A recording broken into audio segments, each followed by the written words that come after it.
বাসরে সর্বপ্রথম হরি নাম সংকীর্তন ভাগবত আলোচনা সাধুগুরু বৈষ্ণবের আগমন ঘটেছিল। কে বা এমন শোকে শোকান্বিত হয়েছিল? আপনাদের এই 10-11 শ্রাদ্ধ সর্বপ্রথম দত্তাত্রেয় নামে একজন মুনি ছিল, যার আরেক নাম অত্রি মুনি। মায়েরা শোনো, দত্তাত্রেয় যার আরেক নামে ছিল অত্রি মুনি।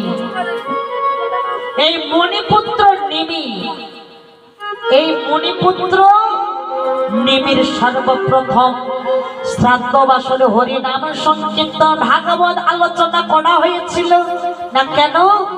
যখন পিতার আগে পুত্রের মৃত্যু হলো। বাবা, এ জগতে যার পিতার আগে পুত্রের মৃত্যু হয়েছে তারা একমাত্র জানে পুত্র হারা কতটা শোক। পিতা মাতার আগে যে সন্তানের মৃত্যু হয়, এ দুঃখ কোথাও রাখার জায়গা নেই। এই পিতার আগে পুত্র নিমির মৃত্যু হলো।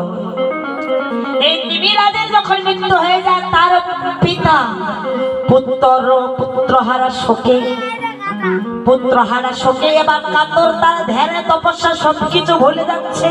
কেন না? পুত্রহারা শোকে পাগল হয়ে গেছে। যখন পুত্রহারা শোকে কাতর হয়ে ঘুরছে অত্রি মুনি, তখন কি হলো মা? অত্রি মুনির গুরু, এই গুরু এসে এবার বলছে, শোনো, তবে পুত্র হারা শোকে কাতর, তো তাই এই পুত্র শোক তোমার নিবারণ করতে হবে। পুত্র শোক তোমার নিবারণ করতে হবে, এই শোক তোমাকে কাটতে হবে। তাহলে এই পুত্র হারা শোক, এই মৃত্যুর শোক তোমার কাটবে কি করে? না, তুমি এক কাজ করো। কি? ওমা, তখন তার গুরুদেব বলল যে তুমি সাধুগুরু বৈষ্ণবকে নিমন্ত্রণ করো। শ্রাদ্ধ বাসরে শুধু আত্মীয় স্বজন, বড় বড় আত্মীয় স্বজন, বন্ধু বান্ধবকে নিমন্ত্রণ করতে নেই, সাধুগুরু বৈষ্ণবকে নিমন্ত্রণ করতে হয়। এই সাধুগুরু বৈষ্ণবকে নিমন্ত্রণ করো, আর নিমন্ত্রণ করে সারা রাত ব্যাপী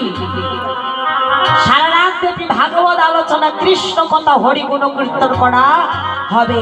আর হরিগুণ কীর্তন আর ভাগবত কথা যদি অত্রি মুনি শ্রবণ করে, ভক্তি ভরে যে শ্রবণ করে, তবে হলে এ জগতে তারা আর পুত্র হারা শোক তুমি আর পাবে না।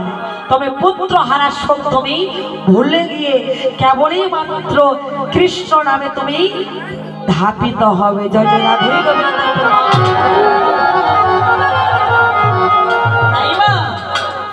কি করেছিলেন অত্রি মুনি? সাধুগুরু বৈষ্ণবকে মুনি ঋষিদেরকে নিমন্ত্রণ করে সারা রাত জেগে এবার ভাগবত কথা, ভাগবত আলোচনা, হরিগুণ কীর্তন এবং সাধুগুরু বৈষ্ণব সঙ্গ করছে, একে অপরের পরশ নিচ্ছে, চরণ ধরে নিচ্ছে। এমনি করে সারাটা রাত যে কেমন করে কেটে গেল, ওমা, সে নিজেও টের পেল না। তাই এই কৃষ্ণ কথায়, কৃষ্ণ নামে ভাগবত আলোচনায় এই মায়া কাজ করে না। যদি ভাগবত কথা শুনতে চাও, কৃষ্ণ কথা শুনতে চাও, হরি কথা শুনতে চাও, তোমার কৃতাব জ্বালা দূরে যাবে,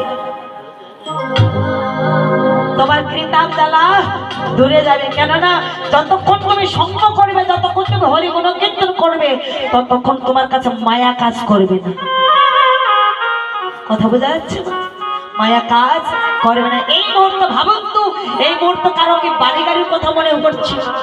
কারো কি সন্তানাদির কথা মনে পড়ছে? না, ভাগবত কথা শুনলে পরে, পৌরাণিক কাহিনী শুনলে পরে, তখন মনে হচ্ছে যে জীবনটা কাটিয়ে দিলাম। তাই এই অত্রি মুনির পুত্র নিমির দিনের শ্রাদ্ধ সর্বপ্রথম 10-11 করা হয়েছিল।